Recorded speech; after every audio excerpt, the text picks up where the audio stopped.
Previously on Storm Corey HQ, we talked about how powerful Storm's weather manipulation is. We've talked about Storm's connection to the mystic arts and the divine, but there's a certain side of Storm we have yet to cover in depth, and that's Storm's hand-to-hand combat skills and utter fearlessness. There are so many moments across the years that demonstrate this, and we're going to talk about several of them on this channel. To kick it off, we're going to an issue of Amazing X-Men from 2014, because in this issue, we get undeniable, irrefutable evidence of Storm being an absolute mad lass without her powers to face off against a horde of demons. So strap in, kids.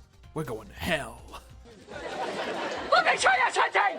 During this time, Nightcrawler was dead. He had sacrificed himself a few years prior to save Hope Summers, and as he laments his current afterlife, wishing he could have one last adventure, his prayers are answered in the form of a group of invading demons. Nightcrawler shows us that even without a physical body, he hasn't forgotten how to kick ass, bamfing around in classic form, knocking out multiple demons. He takes their swords and readies for more. Nightcrawler, the swashbuckler, is reborn. I mean, not literally, he is still dead, but you get what I mean. I love Nightcrawler. He's actually my second favorite member of the X-Men, right behind Storm. But this is a Storm video, so we're gonna move on. The leader of the demon pirates makes himself known, and it's none other than Nightcrawler's own father, Azazel. Azazel's on the warpath, and he's come to heaven to claim it for himself. Now, Nightcrawler isn't just gonna let all this happen. Just because he's dead doesn't mean he's not a superhero anymore. But Azazel isn't here for a one-on-one, and so Nightcrawler is in desperate need of help, as his father bamfs away, and he is powerless to stop him on his own. Enter the X-Men. Well, the living X-Men. We head over to the Jean Grey School for Gifted Youngsters, where life as usual is taking place. Aurora is a head mistress, and she runs a tight ship. But the daily goings-on are interrupted, as Beast has his hands full with these little blue imps that look oddly familiar. They're also smart as hell, and have constructed a portal in the basement. While the X-Men try to figure out what the hell's going on, red imps come through the portal and start bamfing the X-Men away. The team is split up. Part goes to heaven, and the other part goes to hell. I just love saying hell like that. I have no idea why. And this is where the real action begins. Storm, Firestar, not to be confused with our lovely Starfire, and Iceman are now trapped in hell. Firestar is actually a newcomer to the team in this story, and she has no idea how to deal with any of this. Iceman's seen his fair share of tough situations, but all the hellfire has him feeling a little more wet and slippery than usual on the count of him literally melting. Storm's doing her best to be the calm and collected leader that she is, and notices a lack of atmosphere. No atmosphere, no weather. No weather, no powers. No powers? No problem.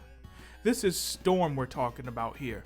The same woman who, as a little girl, survived the destruction of her family home when a plane crashed into it and killed her parents. The same woman who palled around with thieves to survive the mean streets of Cairo as a pickpocket. The same woman who trekked from Cairo to Kenya barefoot as a young teen, and even had her first kill during these years out of self-defense. She's fought interdimensional beings, supervillains of all kinds, and even conquered her crippling claustrophobia.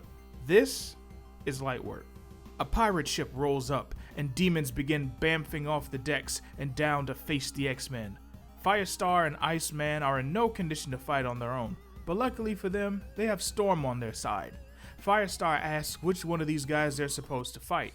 Storm answers by elbowing two of the demons in the face, one in the bridge of the nose and the other right in the mouth. Then she reaches down, takes one of their maces and says, "We're in hell. We fight them all." She then raises the mace into the air, rallying her fellow X-Men to commence the onslaught. Now guys, we've covered a few of Storm's dope moments before. We talked about how she tapped into the Godhead for the first time, allowing her to defeat the twice-risen God. We've touched on her teaming up with Scarlet Witch and embracing her more mystical side. But honestly, to me, this moment shines among her best moments of all time. I mean, here she is, surrounded by demons in hell, no powers, one teammate's a few minutes away from becoming a puddle, and the other is a puddle of nerves and fear. And yet Storm musters up enough determination to not only start beating the demons back, but inspiring her teammates to do the same. This is quite possibly one of the most Storm-ass moments of all time. Even when it looks like the tables are turning and she's being overwhelmed, she does not give up or give in.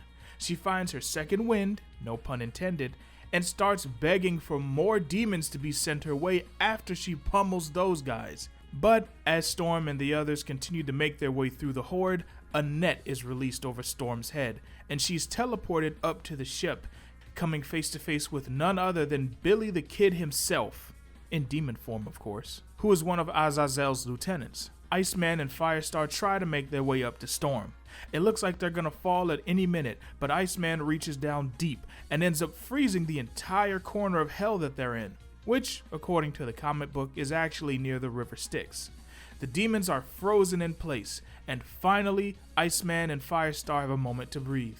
But that doesn't help Storm, as she's been taken captive and is now being held on the ship by Billy the Kid as it sails off. Azazel's having the time of his afterlife as he proclaims himself the new god and the new devil. He's making short work of the X-Men team that's fighting him on his ship, knocking Beast overboard and taunting them all the whole way because, of course he is. We then cut back to the Sea of Suffering. Storm's been taken back on deck, and Billy and his crew are deciding what to do with her. Shame to kill her just yet. Kinda nice having a nice warm body on board, Billy says as he holds Storm's face in his hands. Now I want everyone to stop what you're doing and take a look at the screen so you can get a good look at Storm's face here. Just look at her expression. Look at the steely look in her icy cold eyes. This is the face of someone who knows they could die in the next 5 seconds, but she is still not giving them an inch. and it is glorious! Thank you, Shao Kahn. And then, at the last moment, Nightcrawler appears with his imps to claim the ship in the name of the X-Men. God, I love these imps. They're such cute little devils. No pun intended. And the sight of her fallen friend and comrade inspires Storm yet again. She, along with Nightcrawler's help, fights her way out. And this brings us to one of the most tender moments in this entire series. We have Storm and Nightcrawler, Aurora and Kurt, reunited after all these years. Now, when I first saw these panels about 10 years ago, I actually had no idea that these two had such great chemistry. To my knowledge, they've never been in an actual relationship, although I could be wrong. I don't know if this is due to their natural chemistry or if it's just Nightcrawler being the romantic, dapper, and debonair young man that he is.